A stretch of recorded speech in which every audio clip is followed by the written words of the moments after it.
Assalamualaikum warahmatullahi wabarakatuh. Nama saya Arya Haki Fitriansyah dari R12 dengan NIM akhir C079. Di sini ingin membuat video tentang laporan keuangan, koreksi dan rekonsiliasi pada fiskal pajak.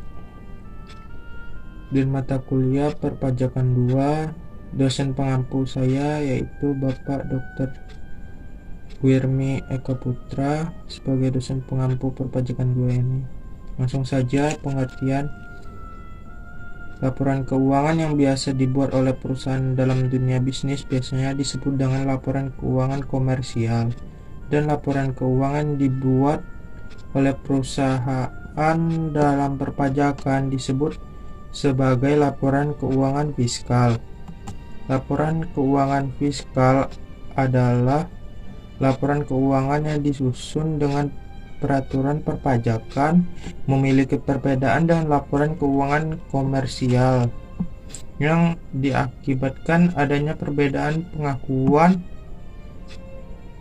terhadap pendapatan dan biaya. Dalam hal ini perlu dilakukan rekonsiliasi antar laporan keuangan. Selanjutnya, koreksi fiskal merupakan kegiatan dalam pencatatan, pembentulan, dan penyesuaian yang harus dilakukan oleh wajib pajak. Sebelum dilakukan koreksi fiskal, seorang wajib pajak diimbau mengetahui kebijakan fiskal yang berlaku. Ketika melakukan perhitungan keuangan, ada laporan komersial mengenai pemasukan, pengeluaran perusahaan, dan keuntungan yang diperoleh perusahaan. Kemudian akan dilakukan perhitungan rekonsiliasi fiskal tersebut.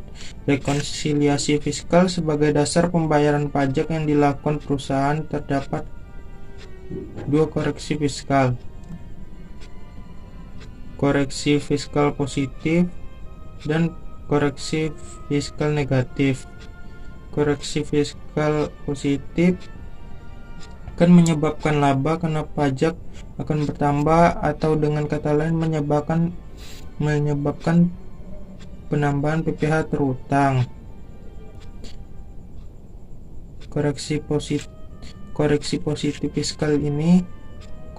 fiskal positif ini akan menambah pendapatan dan mengurangi atau mengeluarkan biaya-biaya yang sekiranya harus diakui secara fiskal. Yang kedua, koreksi negatif akan menyebabkan laba kena pajak berkurang atau pengurangan PPh terutang. Hal ini disebabkan oleh pendapatan komersil yang lebih tinggi daripada pendapatan fiskal dan biaya komersil yang lebih kecil daripada biaya-biaya fiskal tersebut.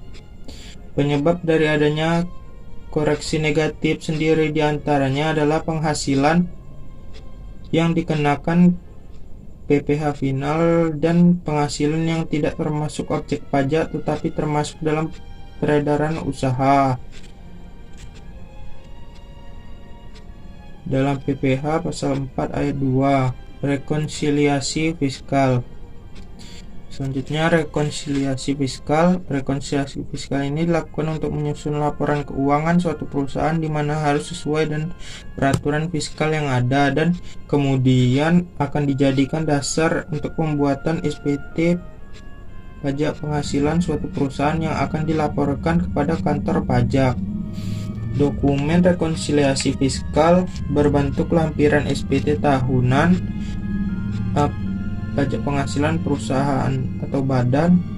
Dokumen yang berbentuk kertas kerja ini berisi kesesuaian antar laba rugi berdasarkan aturan pajak dan laba rugi komersial sebelum terkena pajak. Laporan laba rugi juga harus mencakup data terkait beban atau pengeluaran pendapatan perusahaan. Berikut ini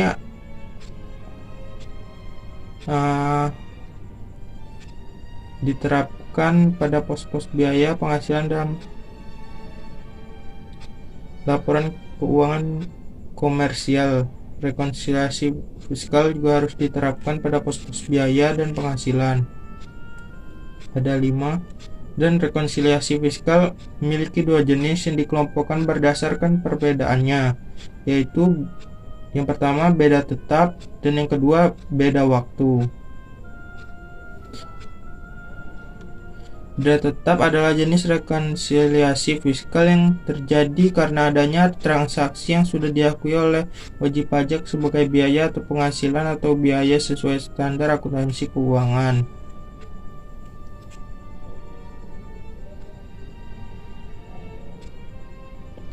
Kalau beda waktu, jenis rekonsiliasi fiskal yang kedua yaitu beda waktu. Jenis ini terjadi karena faktor perbedaan waktu antara sistem akuntansi dan sistem perpajakan. Jadi transaksi pajak dan transaksi akuntansi komersialnya sama, namun waktu alokasi biayanya berbeda. Terdapat 4 tahapan rekonsiliasi fiskal.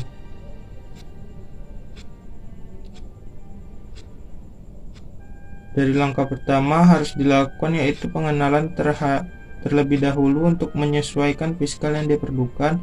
Yang kedua, melakukan analisa elemen yang sesuai, dan sampai seterusnya. Sekian dari saya, terima kasih.